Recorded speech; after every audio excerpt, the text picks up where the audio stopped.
உறவுகள் எல்லோருக்குமே வணக்கம். இன்றைய தினம் இந்த காணொலியில என்னென்ன விடயங்களை எல்லாம் பார்க்க போகிறோம் என்றால், முதலாவதாக செம்மணி மனித புதைகுழி தொடர்பான இற்றைப்படுத்தல்களை பார்க்க இருக்கின்றோம். தொடர்ந்து இந்த எங்களுடைய நாட்டில் அமுல்ல இருக்கக்கூடிய இந்த பயங்கரவாத தடை சட்டம் தொடர்பாக ஒரு விடயம் ஒன்று கிடைத்திருக்கின்றது. நீதியமைச்சர் சட்டத்தரணி ஹர்சன நாணயக்கார் அவர்கள் இந்த சட்டம் தொடர்பாக ஒரு விடயம் ஒன்றை குறிப்பிட்டிருக்கின்றார்.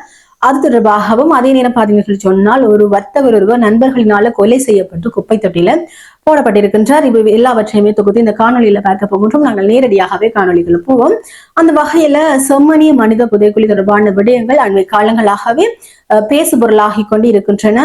அந்த வகையில செம்மணி மனித புதைக்குழியில இன்றைக்கு வரைக்குமே 40 மனித ஓட்ட தொகுதிகள் கண்டுபிடிக்கப்பட்டிருக்கின்றன. இதுல சிறுவர்கள், பெண்கள், குழந்தைகள் சொல்லி எல்லாவர்களுடைய 80 தொகுதிகளுமே அடையாளம் காணப்பட்டிருக்கின்றன. நேற்றைய தினம் இந்த செய்மதி அடையாளம் காட்டக்கூடிய இடத்துல அகழ்வு பணிகளை மேற்கொண்ட போது அந்த இடத்துல ஆடை தொகுதிகள் கண்டெடுக்கப்பட்டிருக்கின்றன.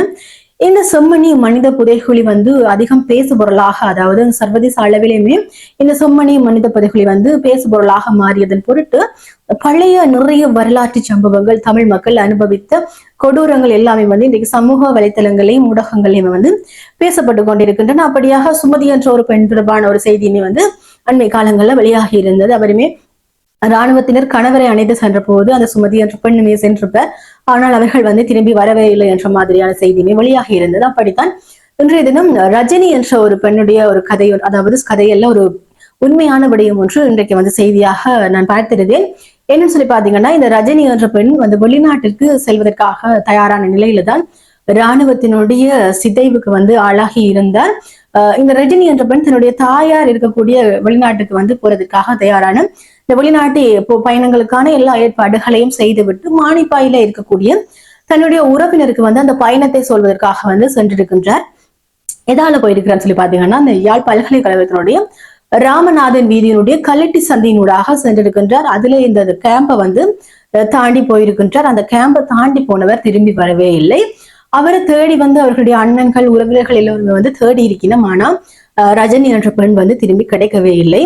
ரஜினி காணாமல் போய் 2 வாரங்களின் பின்பதாக ரஜினியினுடைய உடல் கோண்டாவில் இருக்கக்கூடிய ஒரு பேருந்து நிலையத்தினுடைய டிப்போவின் பின்புறமாக இருக்கக்கூடிய ஒரு ஆட்கள் இல்லாத வீட்டுல ஒரு மலக்குழியில ரஜினியினுடைய உடல் கிடைத்திருக்கின்றது.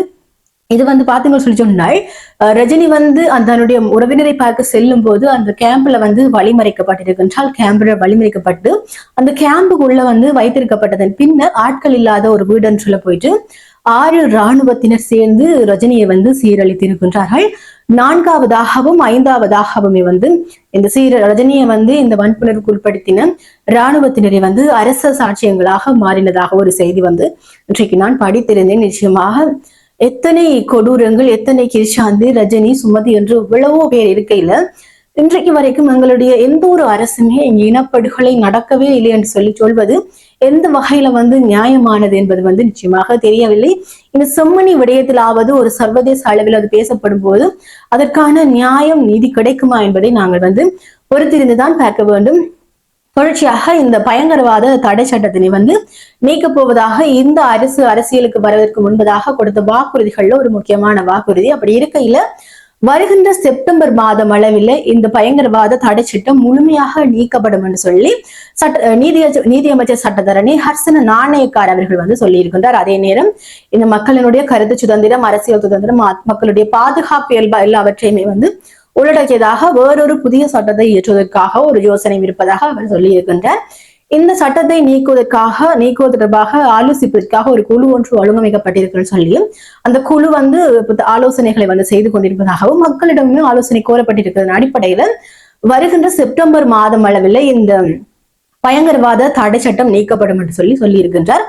பொறுத்திருந்து பார்ப்போம். ஏன்னு சொல்லி பாத்தீங்கன்னா, 1979ஆம் ஆண்டுல ஒரு தற்காலிக சட்டமாகத்தான் இந்த சட்டம் உருவாக்கப்பட்டது. ஆனால் இன்றைக்கு வரைக்கும் அமுல்ல இருந்து எத்தனையோ அப்பாவி இளைஞர்கள், மக்களை கைது செய்து இன்றைக்கு வரைக்கும் அந்த சட்டத்தின் கீழே சிறையில இருக்கிறவர்கள் எத்தனையோ பேர்கள். ஆக இந்த சட்டம் நீக்கப்படும் போது தமிழ் மக்களுக்கு நிச்சயமாக அது ஒரு பெரிய ஒரு மகிழ்ச்சியான விடயமாக இருக்கும் என்று சொல்லிக்கொண்டு இன்னொரு செய்தி ஒன்று கிடைத்திருக்கின்றது. இன்றைக்கு என்ன சொல்லி பாத்தீங்கன்னா, ஒரு வர்த்தகர் ஒருவரை கொலை செய்து குப்பை தட்டியில் போட்ட நண்பர்கள் என்ற மாதிரி ஒரு செய்தி ஒன்று கிடைத்திருந்தது. அதாவது இந்த வெண்ணப்புவ பகுதியில பாத்தீங்கன்னு சொல்லி சொன்னா ஜெயசன என்ற ஒரு இளைஞர் 31 வயதுடைய இளைஞர் அவர் வந்து வர்த்தகராக இருக்கக்கூடிய அவரை வந்து காணவில்லை என்று சொல்லி கடந்த 30ஆம் தேதியிலிருந்து காணவில்லை என்று சொல்லி ஒரு முறைப்பாடு ஒன்று பதிவாகி இருக்கின்றது. அந்த முறைப்பாட்டின் அடிப்படையில வந்து போலீசார் விசாரிக்கையில நேற்றைக்கு 3ஆம் தேதி பாத்தீங்கன்னு சொல்லி சொன்னா அந்த வர்த்தகருடைய நண்பரின் வீட்டை இருந்துதான் பாத்தீங்கன்னு சொன்னா அவருடைய வாகனம் மோட்டார் வாகனம் வந்து கிடைத்திருக்குது. அதன் பின்னர் அந்த நண்பரை விசாரித்த போது ஒரு தனியார் நிறுவனத்தினுடைய குப்பை தொட்டியில இருந்து அந்த வர்த்தகனுடைய உடல் வந்து கண்டெடுக்கப்பட்டிருக்கின்றது. தொடர்ச்சியாக விசாரணையின் போதுதான் தெரிய வந்திருக்கின்றது. அதாவது 30ஆம் தேதி இரவு 5 நண்பர்களோடு சேர்ந்து வந்து இந்த வர்த்தகர் வந்து மது அருந்தி கொண்டிருக்கின்றார். ஏதோ ஒரு வாக்குவாதத்தின் அடிப்படையில வந்து நண்பர்கள் வந்து இந்த வர்த்தகரை கத்தியால் குத்தி கொலை செய்துவிட்டு வந்து ஒரு குப்பை தொட்டியில வந்து போட்டிருக்கின்றார்கள் என்பது வந்து விசாரணையில தெரிய வந்திருக்கின்றது. இதனுடைய அடிப்படை அம்சங்களை பார்க்கும்போது இதற்கான தைரியங்கள், அதாவது வந்து எங்களுடைய நாட்டில வந்து கொலைகள், கொள்ளை, துப்பாக்கி சூட்டு சம்பவங்கள், இப்ப யார் நினைச்சாலும் யாரையும் கொலை செய்யலாம், கத்தியால குத்தலாம், சுடலாம் என்ற ஒரு மனநிலை வருவதற்கு காரணமாக இருப்பது பாத்தீங்கன்னு சொன்னா எங்களோட சட்டத்தினுடைய நெகிழ்ச்சி தன்மையாக இருக்குமா என்ற ஒரு கேள்வி இருக்கின்றது. அதாவது என்னதான் செய்தாலும் அவர் வந்து பிணையில வழி வந்து விடலாம் அல்லது வந்து தண்டப்பணம் கட்டி வெளியில வந்து விடலாம் என்ற ஒரு நெகிழ்வுத்தன்மை எங்கள் சட்டத்தில் இருப்பது அல்லது இந்த போதைப் பொருட்களினுடைய அதே தீவிர இந்த பாதிப்பு காரணமாக இருக்குமா என்ற கேள்விகளுமே நிச்சயமாக எழுகின்றன. இப்படியாக செய்திகள் வந்து இன்றைக்கு கிடைத்திருக்கின்றன. நாளைய தினமும் இது போன்ற செய்தி தொகுப்போடு நான் உங்களை சந்திக்கின்றேன். நான் உங்களுடைய சுவாமி.